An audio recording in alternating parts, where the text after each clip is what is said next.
L-Manji, light of peace to all. Hello, thank you very much for joining today.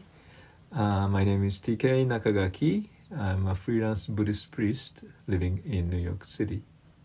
And welcome to the program.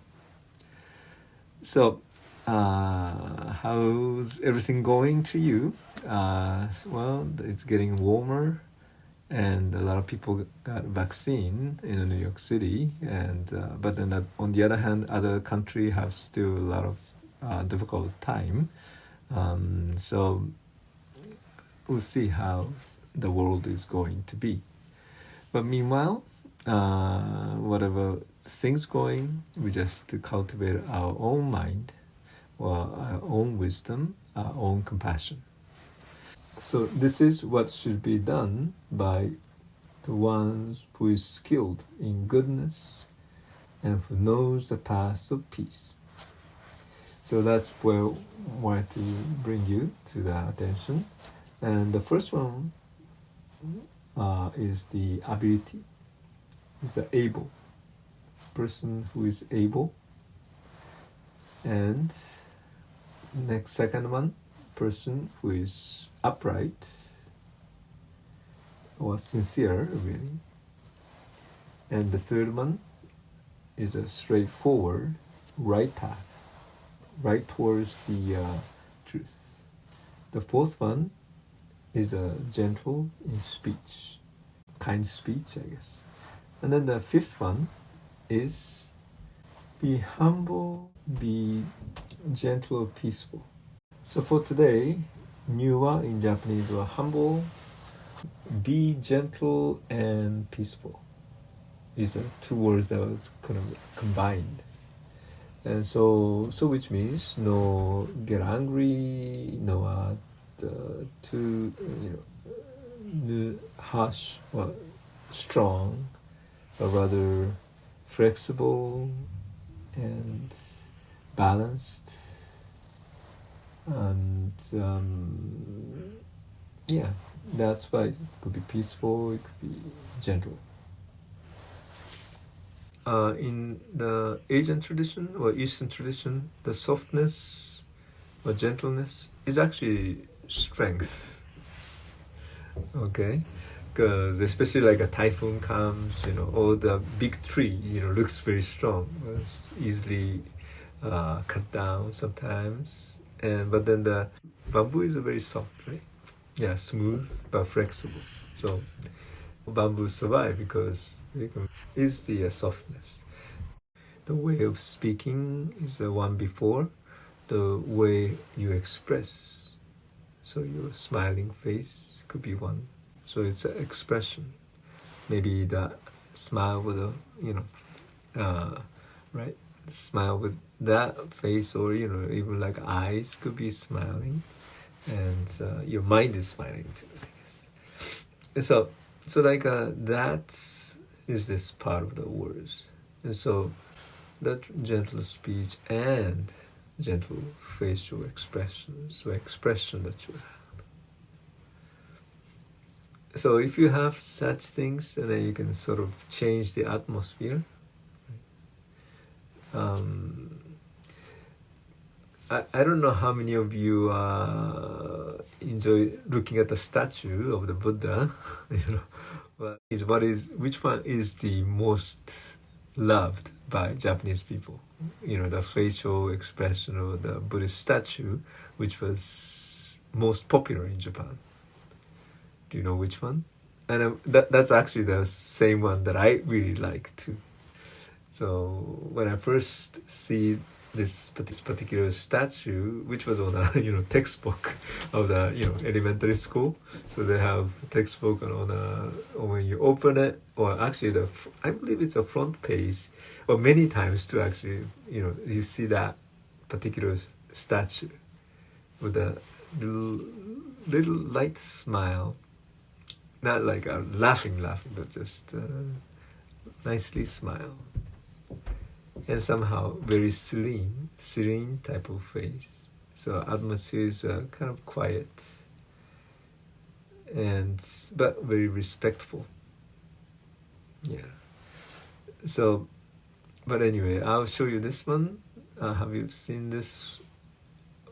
This is a copyright-free type of pictures that I'm going to use today. This is Maitrayer Bodhisattva. Maitrayer is the one who become enlightened 5 billion years later. He become enlightened. But anyway, so that particular statue, of course there are different statues people made, but one of them is really, really popular for Japanese people. I don't know what you think. So that's actually, it's very nice. Nice to be able to, feel the kindness, compassion through her facial expression.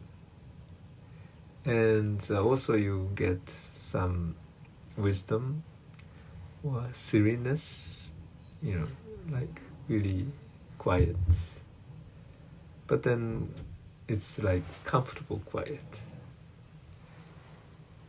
And surrounded by his compassion, right? So it's like you're welcome to stay, like a welcome here. And you're sitting right in front of the Buddha. And yeah, you can just be yourself. Relax yourself. It's like that's your home, that's the feeling. So presence of the statue changed the people's mind. So, way of saying is the presence of the Buddha can change the atmosphere. And so, we can change too, in one way probably, by presence of you, with the compassion, and with such, kind words and all those attitude, then we can become a source of, happiness or source of peace. Other favorite statue that for me is actually the one in India, Sarnath, where the Buddha's first teaching to the 5 bhikkhus after his enlightenment. So it's near the Varanasi, and but anyway, so when there's a statue actually of Buddha who is giving a talk. It's the first talk. Yeah. So the first turning the Dharma, wheel of Dharma. So that's what we call it. So that particular one, of course, turning the wheel means, teaching is start moving. So teaching was delivered by the Buddha to the 5 bhikkhu that he practiced together. And so that's in a Sarnath Archaeological Museum, I believe. In there's the statues and the other things, that they after this excavation in Sarnath, they just put some of the stuff on the museum. So one of the part of the museum, one section is only one Buddha sitting in the back. I don't know now, of course. I was there like almost 20 years ago, so it might change. But anyway, the statue itself was sitting in the very back of the room. And so when I first went there, I just decided to sit, meditate, just in front of the Buddha. And that was so, face itself is actually already damaged, the nose was cut. That's how, when the war times, and they just cut the nose. But yet, even the nose is cut, but still the statue itself is very, very peaceful and give me the kind of a space or peacefulness, tranquility as I sit in front of the statue. So it's an amazing experience for me. Oh yeah, this is most comfortable place that as if you're receiving the teaching of the Buddha, like this particular sutra, Stanipada, talk about. Those two statues are still something that I feel very enjoy and a very important statue. Or this week maybe, for instance, for 1 week, we can decide to stop getting angry. Okay? And so how do you respond to your anger? Yeah, respond with a smile, respond with a gentle face. Okay? And there's an expression in this is the Lotus Sutra. What it says is the robe of the Buddha is the gentleness, peace, but also patience and endurance. So instead of all the violence, all things could be happening, but then try to be endure all those difficulties and then answer to the smile.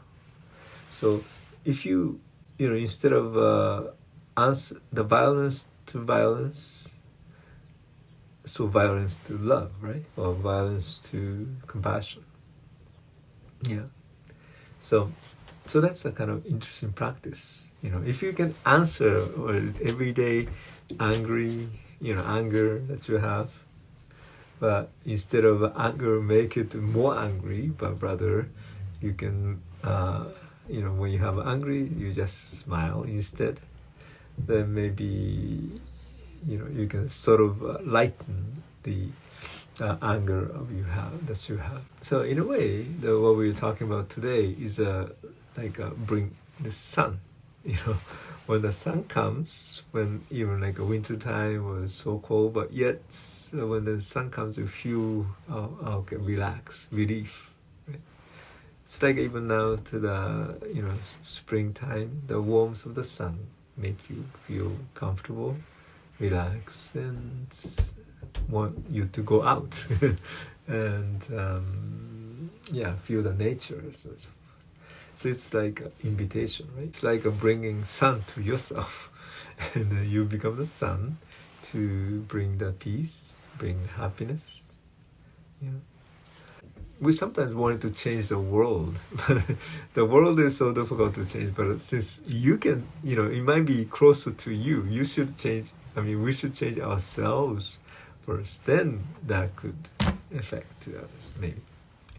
But like the sun or like a statue of the Buddha, always a smile and welcoming, and keep the balance well. So again, keep your mind the light of peace and softness, gentleness, and like those. Well, thank you very much for joining today, and so see you next week. Thank you.